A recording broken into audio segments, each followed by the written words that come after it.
I've had a lot of questions recently about repotting trees, nursery pots, training pots, and bonsai pots. And I kind of wanted to go through it, the progress of how to move a tree from one to the other and why you would use a specific type of container for what you're trying to achieve. Most of you are probably familiar with the nursery pot.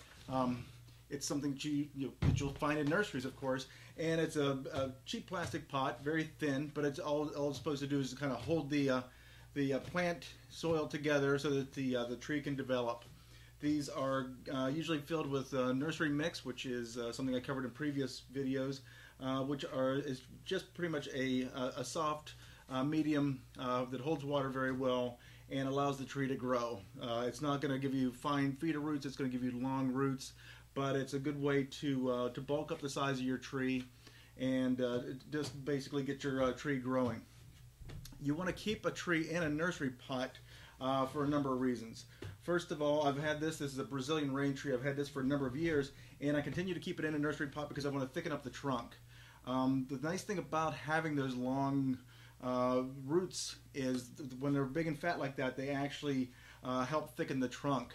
And also when you get a lot of foliage on top, which can be supported by a lot of rootage, you're going to get a thicker trunk, because the way a tree is fed is the water goes up through the center of the tree, and then the foliage provides the food, which then goes down the cambium of the tree, or the outside just inside the bark, down back to the roots. That's where you get the flow of energy, and that's where you're going to start getting a thicker trunk developed. So keep your bonsai, and at this stage it's called pre-bonsai, keep it in a nursery pot to continue thickening up a trunk.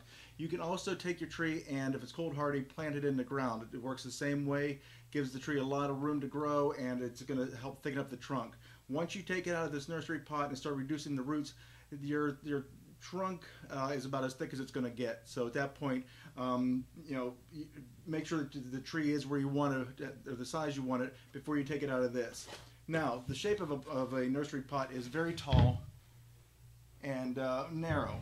Bonsai pots are short and fat. So the transition from this to a bonsai pot, you're going to do it in some stages, especially on this type of tree that you're dealing with. What I normally do is I go from this to a training pot. It's an oversized bonsai pot, deeper than I would normally have for the final tree, wider than I would normally have, and it allows you to reduce the roots at a slower pace. For something like this, which probably has a caliper probably about 2.5 inches or so, you'd want a pot about maybe 2.5 inches to 3 inches deep. This is what I'd use as a training pot. It's a bonsai pot. I would get this, it's much deeper than it needs to be, a lot wider than it needs to be. This is actually plastic, but it works very well for at least getting the tree to work into a bonsai pot in time. Also, I would change the soil mix from the potting soil and now get it into a bonsai mix. After about a year, I would be able to reduce the roots into something smaller, depending on how big the roots or how big the trunk winds up being. I can almost get it down to this size. So you can see the stages that I'm going to go through to get it down. And it might take another pot in between this as well to get it down to the size that I'm looking for. Also, when you're looking at reducing the roots, I've showed in previous videos what these roots actually look like. They're all very coiled up.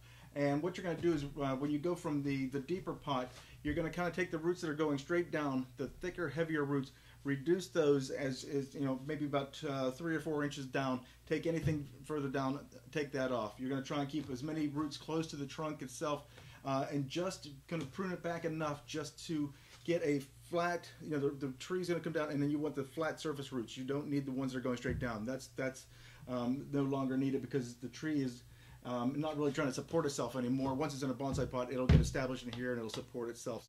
You don't really need those tap roots or those deep roots anymore. So you can start to reduce that and slowly work from a deep pot into a more shallow pot. I hope that helps clear up some of the issues and some of the questions that you might have had. Again, if you have any further questions, feel free to send me an email at paul@orlandobonsai.com. Continue to check out orlandobonsai.com for my daily or weekly post. And if you have any questions about anything other topics, please feel free to let me know. Hope that helps.